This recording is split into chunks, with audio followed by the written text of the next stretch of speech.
سلام.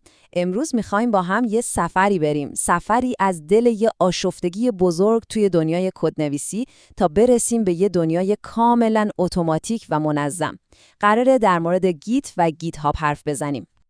خب بذاریم با یه سوال شروع کنیم. تا حالا شده یه فایل داشته باشین به اسم مثلا گزارش نهایی نسخه 4، این یکی دیگه واقعاً آخریشه؟ این دقیقاً همون مشکلیه که تو پروژه‌های کدنویسی هم وجود داره. یعنی وقتی چند نفر همزمان دارن روی یه چیز کار میکنن، چطور میشه این همه تغییرات رو مدیریت کرد؟ یه هرج و مرج واقعی. فرقی هم نمیکنه سند ورد باشه یا یه پروژه نرم افزاری پیچیده. ببینید، قبل از اینکه ابزارهای امروزی بیان، کدنویسی تیمی واقعاً یه کابوس بود. یه آشفتگی کامل، پر از سردرگمی، کدهایی که هی روی هم نوشته می‌شدن و کلی زحمت که به باد می‌رفت. فقط یه لحظه تصور کنین چه وضعی بود. شما هی باید فایلای کد رو برای هم ایمیل می‌کردین، بعد دستی می‌شستین تغییرات بقیه رو با کد خودتون قاطی می‌کردین. خیلی وقتا هم اشتباهی کار یکی دیگر رو پاک می‌کردین. اصلا معلوم نبود کدوم نسخه آخریه. آخر سر هم موقع ادغام کردن این همه کد کلی باگ جدید درست می‌شد. یعنی بیشتر وقتتون به جای کد زدن صرف مدیریت فایل و سر و کله زدن با این مشکلات می‌شد. یه روش کاملا ناکارآمد و پر از خطا. خب، دقیقاً از دل همین آشفتگی بود که یه راه حل فوق‌العاده متولد شد. یه راه حل که از سر ناچاری و ضرورت توی یکی از مهمترین پروژه‌های اوپن سورس تاریخ به وجود اومد. داستان از این قراره. سال 1991 یه برنامه نویس به اسم لینوس توروالدز پروژه هسته لینوکس رو شروع کرد. تا اوایل دهه 2000 این پروژه انقدر بزرگ شده بود که هزاران نفر روش کار می‌کردن و میلیون‌ها خط کد داشت. تیم برای مدیریت این همه کد از یه ابزاری به اسم بیت کیپر استفاده می‌کرد. اما یهو سال 2002 این شرکت گفت دیگه سرویسش رایگان نیست. لینوس توروالدز هم که حسابی کلافه شده بود گفت خودم یه چیزی بهترش رو میسازم و فقط تو چند هفته ابزار خودش رو ساخت و اسمش رو گذاشت گیت. خب پس گیت دقیقاً چیه؟ خیلی ساده است. گیت یه نرم افزار رایگان و اوپن سورسه که شما روی کامپیوتر خودتون نصب می‌کنین. کارش چیه؟ کارش اینه که تمام تغییراتی که توی کدتون میدین رو دنبال کنه.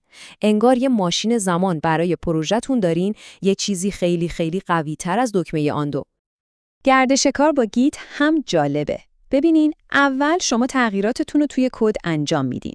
بعد با یه دستور به اسم گیت اد به گیت میگین که کدوم تغییرات رو میخواین ذخیره کنین و در نهایت با دستور گیت کامیت اون تغییرات رو به عنوان یه نسخه جدید، یه جور اسنپ شات یا اکسفوری ثبت میکنین و یه توضیح هم براش مینویسین. پس شما فقط سیو نمی‌کنین، شما کامیت می‌کنین. یعنی یه نقطه امن تو تاریخچه پروژه‌تون می‌سازین که هر وقت خواستین میتونین بهش برگردین. خب گیت عالی بود. مشکل کنترل نسخه روی کامپیوتر رو حل کرده بود. ولی یه مشکل جدید به وجود اومد. اگه من تو تهران باشم و هم تیمیم تو یه شهر دیگه، چطور میتونیم پروژه‌مون رو با هم به اشتراک بذاریم و با هم کار کنیم؟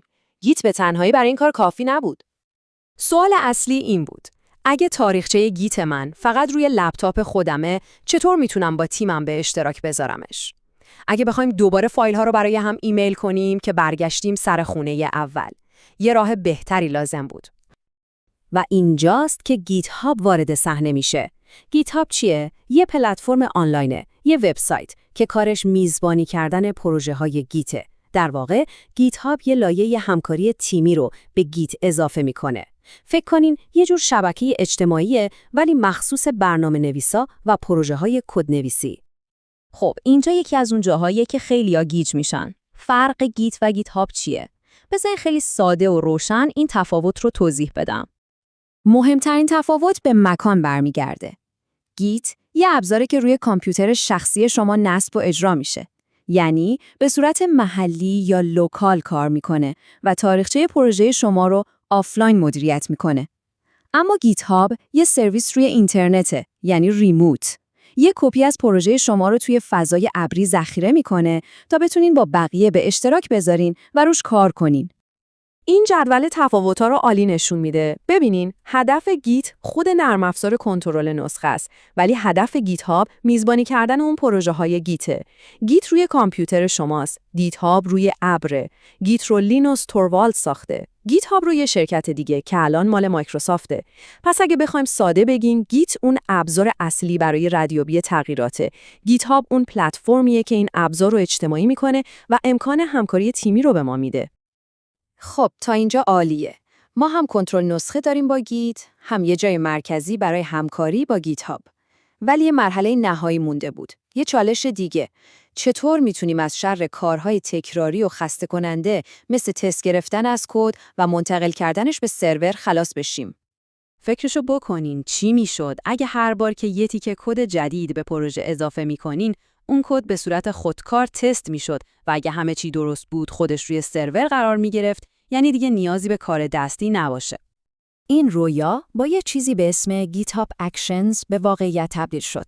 GitHub Actions یه قابلیت فوق‌العاده قدرتمند توی خود گیت‌هابه که به شما اجازه میده کل این فرایندهای تکراری مثل تست کردن CI و پابلیش کردن CD رو کاملاً اتوماتیک کنین. با GitHub Actions شما میتونین تقریباً هر کاری رو خودکار کنین. مثلا میتونین بگین هر وقت کسی کد جدیدی پوش کرد، به صورت اتوماتیک همه تستا روی اون کد اجرا بشه. یا اپلیکیشن شما رو بیلد کنه یا حتی پروژه‌تون رو مستقیم بفرسته روی سرورهای ابری. حتی میتونه بعد از انجام کار بهتون نوتیفیکیشن بفرسته. یعنی کل مسیر از نوشتن کد تا رسیدن به دست کاربر میتونه اتوماتیک بشه. خیلی خوب، پس بیان یه جمع‌بندی سریع بکنیم از این مسیری که با هم طی کردیم، از اون آشفتگی اولیه تا این اتوماسیون قدرتمند. داستان اینه، اول یه مشکل بزرگ داشتیم. آشفتگی تو کار تیمی روی کد. راه حل اول گیت بود. یه ابزار روی کامپیوتر خودمون که تغییرات رو ردیابی میکنه. بعد مشکل همکاری از راه دور پیش اومد. راه حل دوم گیت هاب بود. یه پلتفرم آنلاین برای به اشتراک گذاشتن اون پروژه‌های گیت. و در نهایت برای اینکه دیگه همه چی روی غلطک بیفته، گیت هاب اکشنز اومد. یه سرویس اتوماسیون برای ساختن، تست کردن و پابلیش کردن کد به صورت خودکار. این سه تا در کنار هم اساس توسعه نرم افزار مدرن هستن.